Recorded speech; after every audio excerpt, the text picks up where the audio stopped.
Hello viewers, আসসালামু আলাইকুম। I hope আপনারা সবাই ভালো আছেন। দেশ এবং দেশের বাইরে থেকে এই মুহূর্তে যারা আমাকে দেখছেন সবাইকে শুভেচ্ছা জানাচ্ছে আরও একটা নতুন পর্বে। ইয়ামাহা বলেন, হন্ডা বলেন, এগুলোর প্রত্যেকটা থাই যে ভার্সনটা আর কি, এইটার কিন্তু কম্পারেটিভলি বিল্ড কোয়ালিটিটা বেটার, এজন্য সবার অ্যাট্রাকশন কাজ করে থাই বিল্ডের ক্ষেত্রে। আনফর্চুনেটলি থাই মেড এডিভি বাংলাদেশে একটা লম্বা সময় ধরে চাইলেও পাওয়া যায়নি।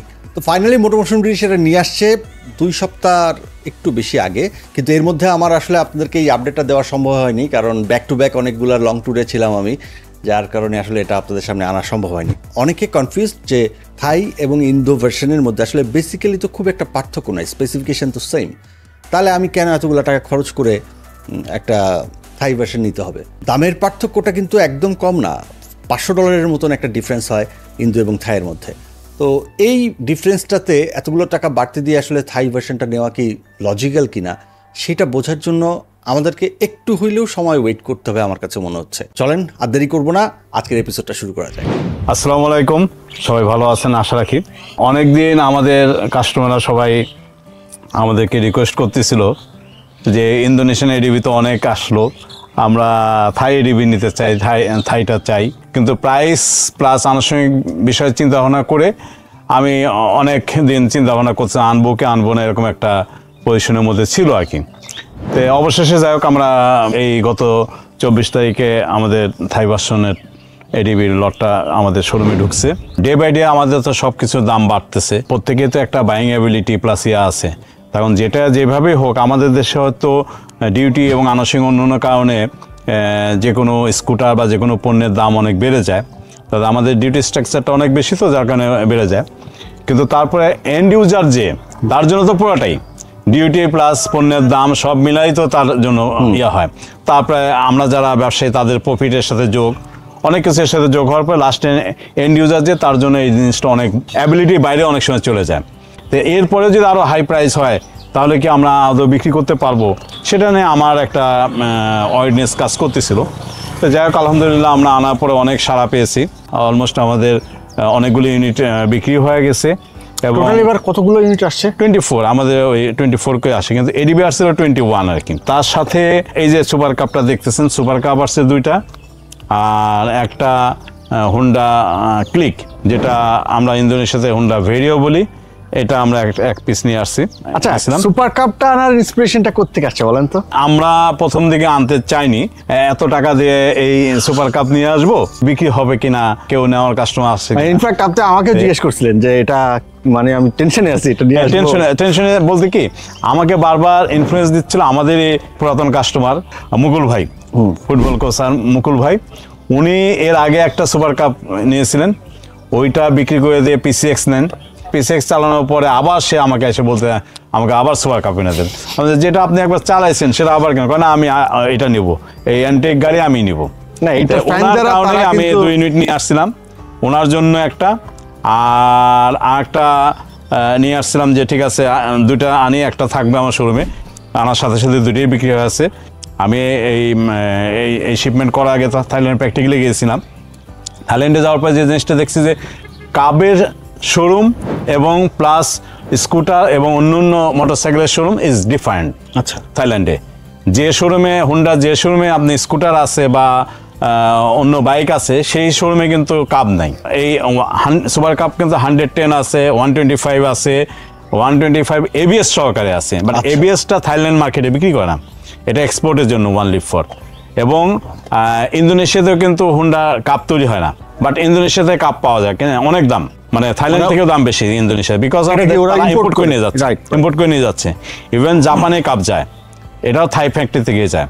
ওকে, থাইল্যান্ডের বিল্ড কোয়ালিটি তো অনেক বেটার, এবং অনেকগুলি প্রোডাক্টই তারা জাপানে পাঠায়। এবং এটা একটা ফেমাস গাড়ি, ক্লাসলেস গিয়ার আছে, এটা মপেড টাইপের ইয়া। এটা বহু আগে থেকে আমাদের দেশে ছিল, পাকিস্তান আমল থেকে এটা আমাদের দেশে মার্কেটিং হচ্ছিল। এটা আগে 50cc ছিল, তারপরে 110 হয়, এখন 125 হয়েছে, এটাতে জানেন। কিন্তু এটা ওয়ান কাইন্ড অফ স্কুটারের কাছাকাছি, যারই কারণে আমরা এটাকে ডিল করা শুরু করলাম। ইনশাল্লাহ ভবিষ্যতে যদি চাহিদা থাকে, আমরা চালানো অনেক সহজ, যেহেতু ক্লাচ অ্যান্ড ব্রেকের যে মেকানিজমটা রেগুলার মোটরসাইকেলে বা ম্যানুয়াল গিয়ারের মোটরসাইকেলে, ওইটা কিন্তু ডিফারেন্ট এখানে। না, ওটা নাই, শুধুমাত্র পায়ে গিয়ার আছে আর নিউট্রাল অপশন, খুব ইজিলি এটা চালানো যায়। হ্যাঁ, ওই মানে স্কুটারের মতোই, স্কুটার মতোই। আর এটা বিল্ড কোয়ালিটিটা অনেক ভালো, গোটা ওয়ার্ল্ডে, ইউরোপে চলে, জাপান মার্কেটে চলতেছে। সুপার কাপের যে পার্টস গুলো লাগবে ওগুলো অ্যাভেলেবেল থাকবে তো? হ্যাঁ, পার্টস তো অলরেডি আমরা এটার সাথে নিয়ে আসছি, ফার্স্ট মুভিং পার্টস নিয়ে আসছি আর কি। আচ্ছা, মোটোমোশন যে স্কুটার বা যে প্রোডাক্টটাই মার্কেটিং করুক না কেন, তার স্পেয়ার পার্টস এবং সার্ভিস এনশিওর করবে। যারাই নিছে খুব বেশি দিন তো হয়নি, অনেকে এর ভিতরে হয়তো 200-300 কিলোমিটার রান করে ফেলছে। ঢাকার বাইরে যারা, তারা হয়তো একটু বেশি করছে, যারা চালায় নিয়ে গেছে। তাদের কাছ থেকে আলহামদুলিল্লাহ আমি একটু পার্সোনালি জিজ্ঞেস করছিলাম যে কেমন ফিল করতেছেন। আবার এর ভিতরে তো আমাদের অনেক ওল্ড কাস্টমার যারা ইন্দোরটা চালাইছেন, ওনারাও আমাদের কাছ থেকে হয়তো তার ইন্দো ইউনিটটাকে সেল করে দিয়ে এটা নিয়েছে। তারা সবচেয়ে ভালো বলতে পারবে, সবচেয়ে ভালো তাদের কাছ থেকে ফিডব্যাকটা অ্যাপ্রোপ্রিয়েট।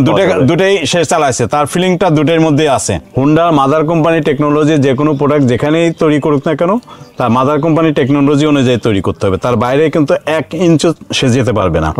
অটোমোবাইল ইন্ডাস্ট্রির নিয়ম যেটা, যে দেশে যে প্রোডাক্টটাই তৈরি করবে সেই দেশের মার্কেটকে তারা মাথায় রাখে, সেই দেশের র মেটেরিয়ালসটাকে তারা মাথায় রাখে, সেই দেশের র মেটেরিয়ালসের অ্যাভেলেবিলিটি কোনটা ভালো, কি অবস্থার, সেটার উপরে বেস করে তাদের প্রোডাক্টগুলি সেরকম হয়। বাট টেকনোলজি সে মনে করেন যে রাবার আইটেম, প্লাস্টিক আইটেম বা অন্যান্য আইটেম যে দেশের, এখন থাইল্যান্ডের রাবার আইটেম, প্লাস্টিক আইটেম যা হবে, ইন্দোনেশিয়ারটা তা হবে না, বা ইন্দোনেশিয়ারটা যা হবে জাপানেরটা তা হবে না। তো এই যে পার্থক্য রয়ে গেছে, এই র মেটেরিয়ালসগুলি তো আর মনে করেন যে ইম্পোর্টেড না, ওইগুলো ওই দেশের লোকাল প্রকিউরমেন্ট এবং ওই দেশের টেকনোলজির উপরে তারা এগুলিকে তৈরি করতেছে। যার কারণে বিল্ড কোয়ালিটিতে অবশ্যই কিছু পার্থক্য থাকবে country to country. Say ADB তো আপনার ইউরোপেও যায়, ইউরোপ মার্কেটেও এডিবি আছে, সেই এডিবি আর আমাদের এই এডিবি কিন্তু এক না। হয়তো একই ইয়ে থেকে যাচ্ছে, দেখা গেল থাই ফ্যাক্টরি থেকে ইউরোপে যাচ্ছে, ইন্দো ফ্যাক্টরি থেকে আপনি মনে করেন ফিলিপাইনে যাচ্ছে, ভিয়েতনামে যাচ্ছে, এই সমস্ত জায়গায় যাচ্ছে আর কি। তার কোয়ালিটি আর মনে করেন যে থাইল্যান্ডের কোয়ালিটিতে এক হবে না, পার্থক্য রয়ে গেছে। এইখানে দামের পার্থক্য হয়, কান্ট্রি টু কান্ট্রি ভ্যারি করে, country to country labour cost, country to country factory environment, ম্যাটেরিয়ালসের কস্ট, এভরিথিংয়ের উপরে ডিপেন্ড করে তার দামের পার্থক্য হয়। আর আমাদেরও দামের পার্থক্য বিভিন্ন লটে বিভিন্নভাবে হয়। এটা অনেক সময় অনেক কাস্টমারই আমাদেরকে প্রশ্ন করে, ভাই আগে এই দাম ছিল, এখন এত দাম কমলো কেন, বা এত বাড়লো কেন, বা এরকম হলো। এর ব্যাখ্যা দেওয়া খুব জটিল, এই কারণে যে আমাদের ডিপেন্ড করতেছে ডলার প্রাইজের উপরে। আর আপনি ভালোভাবে জানেন যে ইনফ্যাক্ট এখন টোটাল বিশ্বটাই একটা তালমাতাল অবস্থার মধ্যে চলছে। ফ্রেট চার্জ এই এক লটে মনে করেন যে ডবল হয়ে যাচ্ছে, আর এক লটে সেই ফ্রেট চার্জটা কমে আসতেছে। ফ্রেট চার্জের উপরে কিন্তু অনেক কিছু ডিপেন্ড করে। একটা গাড়ি মনে করেন যে ক্যারি করতে যদি আপনি মনে করেন যে $135, $140 যদি ফ্রেট চার্জ চলে যায়, এটা যে হিউজ অ্যামাউন্ট। আবার কোনো ক্ষেত্রে যদি এটা $50 নেমে আসে, তাহলে হিউজ অ্যামাউন্ট কমে যাচ্ছে।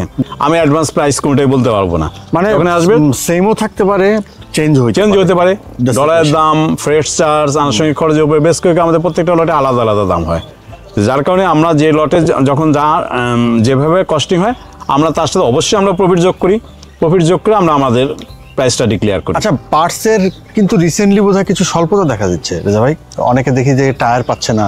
টায়ার আমরা এডিবির অনেক টায়ার নিয়ে আসছিলাম, পিছনের টায়ার খুব বেশি যায়, সামনের টায়ার থেকে পিছনের টায়ারটা একটু বেশি ক্ষয়প্রাপ্ত হয়। আনছি তো পেয়ার আকারই, আমাদের কাছে সামনের টায়ার হয়ে গেছে অনেকগুলি, কিন্তু পিছের টায়ার নেই, শেষ। যাই হোক, আমরা সেটাকে ওভারকাম করার জন্য ট্রাই করতেছি, খুব শর্ট টাইমের ভিতরে টায়ার আমাদের ঢুকবে। থাই পার্টস তো আসবেই, আর প্লাস হচ্ছে ইন্দোনেশিয়া থেকে আমাদের পার্টস কন্টিনিউয়াস প্রকিউরমেন্টে আছেই। কম বেশি যারা চালাইতেছে ব্যারিও, এডিভি, তারপরে আপনার পিসিএক্স, অ্যারক্স, সবার কিন্তু থাই পার্টস নিয়ে বেশি আগ্রহ কাজ করে। দেখবেন খেয়াল করে, গাড়ি সে ইন্দোনিক বা থাইনিক, পার্টসটা থাই সবাই চায়, কারণ ওটার ডিউরেবিলিটি ভালো, কোয়ালিটি বেটার, কিন্তু অরিজিনাল হওয়া চাই। পার্টসের বিজনেসটা থাইল্যান্ড বলেন বা প্লাস ইন্দোনেশিয়াতে বলেন, ঠিক আমাদের দেশের মতন যে পার্টসের দোকানের সমস্ত পার্টস নিয়ে বসে আছে, আপনি গেলেন রেডিমেড যেটা বললেন 1 রুপিতে আপনাকে সেটা দিয়ে দিবে তা না। সেটা আপনি 1 পিস, 2 পিস, 3 পিস মতো নিতে পারবেন। যা মতো আপনি বলবেন যে আমাকে 20 পিস দেন, বা 30 পিস দেন, 50 পিস দেন, তখনই অর্ডার প্লেস করতে হবে। অর্ডার প্লেস করলে তারা সেটা ফ্যাক্টরিতে বলবে, তারা প্রত্যেকটা পার্টসে আলাদা আলাদা টাইম পাবে, সেই টাইম অনুযায়ী ডেলিভারি আসবে, আসার পরে তারা একত্রিত করে আপনাকে শিপমেন্ট করবে। আমাদের যে পার্টসে অর্ডার হয়, হিউজ পরিমাণে অর্ডার হয়, এটা অনেক লম্বা টাইম লাগে এটা প্রকিউর করতে। থাইল্যান্ডে কিন্তু অনেক পার্টস ইন্দোনেশিয়া থেকে যায়, তার কারণ ইনফ্যাক্ট থাইল্যান্ড ফ্যাক্টরি থেকে ইন্দোনেশিয়ান ফ্যাক্টরিটা অনেক বড় স্কেলের, খরচ কম, যার কারণে হোন্ডা ফোকাস করে ইন্দোনেশিয়াকে বেশি আর কি। ভিয়েতনামে কিন্তু ফ্যাক্টরি আছে হোন্ডা, বাট অন্য অনেকগুলি মডেল তারা কাভার করে ভিয়েতনাম এবং ফিলিপাইন মালয়েশিয়াতে তারা কাভার করতেছে। যার কারণে আপনি মনে করেন যে ওদের ইন্দো ফ্যাক্টরিটা অনেক বড়। আর থাইল্যান্ডের লোকাল মার্কেটে এলডিবির চাহিদা কিন্তু কম, মেন চাহিদা কিন্তু এই ক্লিক, এনম্যাক্স, তারপরে পিসিএক্স বেশি ফেমাস, এগুলি কিন্তু অ্যাভেলেবল আছে। কিন্তু থাইল্যান্ডে যদি আপনি ঘুরেন দেখবেন যে এডিবি খুব একটা বেশি চোখে পড়বে না। এডিবি বলতে ম্যাক্সিমাম জায়গায় এক্সপোর্ট হচ্ছে, মিডল ইস্টগুলিতে এক্সপোর্ট হচ্ছে, অন্য অন্য জায়গায় এক্সপোর্ট হচ্ছে, কিন্তু লোকাল মার্কেটে তাদের এডিবির সংখ্যা অনেক কম। অন্য অন্য স্কুটারগুলি আছে, অন্য অন্য হোন্ডা বা ইয়ামার যে ব্র্যান্ডগুলি আছে সেগুলি বেশি চলে। তো যার কারণে পার্টস থাইল্যান্ডের সব পার্টস অ্যাভেলেবল সবসময় পাওয়া যায় তাও না। বাট আমরা আশা করতেছি আর কি রেগুলার বেসিস থাই পার্টস গুলো আপনারা প্রকিউর করবেন ইনশাআল্লাহ। এটা হবে, আমরা তো এখন আনতেছি, মানে খুব ইমার্জেন্সি পার্ট যেগুলি হচ্ছে সেগুলি কিন্তু আমরা থাইল্যান্ড থেকে আনতেছি। আচ্ছা, মানে অল্প স্কেলে আর কি, অল্প স্কেলে বাই ইয়ারে যেটা দরকার, মানে খুবই ইমার্জেন্সি যেটা দরকার, কিন্তু সেটা আমরা বাই ইয়ারে নিয়ে আসতেছি। সেখানে আমাদের কস্টিং বেশি পড়তেছে, প্লাস পড়তেছে, তারপর আমরা কাস্টমারকে সাপোর্ট দিচ্ছি। মোটরসাইকেলের কাস্টমার যারা আছে তার স্কুটার বলেন আর মপেড বলেন, যেটাই নিক আমাদের কাছ থেকে, সেটা যেন অন রোড থাকে, ইনশাল্লাহ মোটামুটি সেই চেষ্টা কন্টিনিউয়াস করবে। আমাদের শোরুমে নতুন স্কুটারের সাথে সাথে কিছু প্রিয়ন স্কুটারও পাওয়া যায় স্টক বেসিস, তার কারণ অনেক সময় থাকে, অনেক সময় থাকে না। আমাদের কাস্টমার যারা নিছে এরকম আমাদের কাছে স্কুটার থাকে। কেউ যদি মনে করেন যে না নতুন নেবেন না প্রিয়ন নেবেন, সেক্ষেত্রে আমাদেরকে নক করেন, যদি আমাদের কাছে থাকে রেডি স্টকে পাবেন, অন রোড কন্ডিশন করা অবস্থায় থাকবে এবং তার সার্ভিস 2020 গ্যারান্টেড থাকবে, যেহেতু মোটরমোশন বিক্রি করে। মানে just buy and ride. Yes, ADB 160 যেটা দেখতে পাচ্ছেন থাই ভার্সন, এটা হলো আমাদের বোরহান ভাই পারচেজ করেছিলেন, আর এটা হচ্ছে রেজাউল করিম মুকুল ভাই। হ্যাঁ, ধন্যবাদ তাদের দুজনকেই যে আমাদেরকে সহযোগিতা করার জন্য। বোরহান ভাই যদিও হোন্ডা 160 চালাতেন, অন্য জায়গা থেকে নিয়েছিলেন, কিন্তু সে আমাদের খুবই কাছের, প্লাস এখন তো সে মোটরমোশনের কাস্টমার হয়ে গেছে, ফ্যামিলি মেম্বার হয়ে গেছে। ধন্যবাদ দুজনকেই। মোটরমোশন কমিউনিটির একটা ফেসবুক আছে, লিংক আছে, আমি দিয়ে রাখবো ডেসক্রিপশন বক্সে। সেই কমিউনিটির কাস্টমার যারা আছেন সবাই তার ফ্যামিলি মেম্বার হয়ে যাবে, ওখানে কমিউনিটিতে যোগ দিয়ে দিন নাকি। হ্যাঁ, চাইলে আপনি মোটরমোশন বিডির ফেসবুক পেজটাও ভিজিট করতে পারেন, সেখানে বিভিন্ন তথ্য সবসময় দেওয়া থাকে, আর শোরুমে প্র্যাকটিক্যালি ভিজিট করে তো সব তথ্য পাচ্ছেনই। ইনশাআল্লাহ আমরা চেষ্টা করে যাচ্ছি কাস্টমারকে যত বেটার সার্ভিস দেওয়া যায় আমাদের অ্যাবিলিটির মধ্যে রেখে। মোটরমোশনের পক্ষ থেকে শুভেচ্ছা এবং সালাম জানাচ্ছি। সবাই ভালো থাকবেন, সুস্থ থাকবেন, স্কুটার যেটাই চালান সেফটি ড্রাইভ করেন। তো আজকের এপিসোডটা কেমন লাগলো অবশ্যই জানাতে ভুলবেন না কমেন্ট সেকশনে। আর আমার কেমন লেগেছে সেটা শর্ট করে বলি, ডিটেলে আমি বলতে চাচ্ছি না এখনই, কারণ আরেকটা এপিসোড আসতেছে সামনে, সেখানে অনেক ডিটেল কথা বলবো। ইনিশিয়াল ভাইব্রেশনটা ইন্দো ভার্সনের থেকে থাই ভার্সনে আমার কম মনে হচ্ছে, বেশ স্মুথ লেগেছে কম্পারেটিভলি আর কি। আর ডিউরেবিলিটি বা এইসব কিছু নিয়ে আসলে কথা বলা এখন এটার জন্য একটু সময় তো যাবেই। প্রাইস রিলেটেড কোনো প্রশ্ন থাকলে অবশ্যই বেশ কয়েকবার স্ক্রিনে নিশ্চয়ই আপনারা দেখেছেন, ওই নাম্বারে ফোন দিলেই জানতে পারবেন। যে কোনো মডেল, এমন হতে পারে যে এটা অনেক সময় হয় যে দেশের বাইরে থেকে অনেকে ফোন করেন যে 3 মাস 4 মাস বা 6 মাস পরে বাংলাদেশে আসবেন, তো তখন একটা স্কুটার নিতে যাচ্ছেন, প্রাইসটা কত সেটা জানতে চাচ্ছেন। অ্যাকচুয়ালি রেজা ভাই যেটা বললেন, আসলে টাইম টু টাইম অনেক ভ্যারি করে, অনেকগুলো বিষয়ের উপর এটা ভ্যারি করে। তো লেটেস্ট প্রাইসটা জানার জন্য স্ক্রিনে দেখানো নাম্বারটাতে জাস্ট ডায়াল করেন, ইনশাল্লাহ আপনারা সব ইনফরমেশন পেয়ে যাবেন মোটরমোশনের কাছ থেকে। আজকে যে রিভিউটা আপনারা ভিডিওটা দেখলেন, ওটা মূলত আমাদের বোরহান ভাইয়ের, উনি কিনেছেন। উনি এর আগে এডিবি 160 ইন্দো ভার্সনও চালিয়েছেন, 150 চালিয়েছেন। তো ওনার একটা বলা যায় ওয়াইড রেঞ্জের একটা এক্সপিরিয়েন্স অলরেডি হয়ে গেছে, অনেক কিলোমিটার উনি চালিয়ে ফেলেছেন। ফাইনালি উনি তো থাই ভার্সনটা নিয়ে নিলেন। ওনার একটা রাইডার স্টোরি সামনে আসতেছে, সেটার জন্য ওয়েট করেন। ওখানে আরও ডিটেল আমরা ডিসকাস করেছি আরও কিছু বিষয় আশয় নিয়ে, এবং সেই সাথে আমাদের রেজাল্ট করিম মুকুল ভাই, ওনারও একটা রাইডার স্টোরি শ্যুট করা হয়েছে। মুকুল ভাই অনেক এক্সপিরিয়েন্সড একটা মানুষ, এই পর্যন্ত প্রায় 18টা বাইক এবং স্কুটার মিলায় উনি চালিয়ে ফেলেছেন, দীর্ঘ একটা এক্সপিরিয়েন্স ওনার। ওই এপিসোডটাও আশা করি আপনাদের সবার ভালো লাগবে, ওটার জন্য ওয়েট করেন। এবং ভিডিওটা ভালো লাগলে অবশ্যই একটা লাইক এবং শেয়ার করে দিন। এই মুহূর্তে আপনি যদি চ্যানেলে নতুন হয়ে থাকেন অবশ্যই সাবস্ক্রাইব করতে ভুলবেন না। ইনশাল্লাহ আগামী পর্বে আপনাদের সাথে আবার দেখা হবে। ততক্ষণ সবাই ভালো থাকেন, সুস্থ থাকেন। আল্লাহ হাফেজ।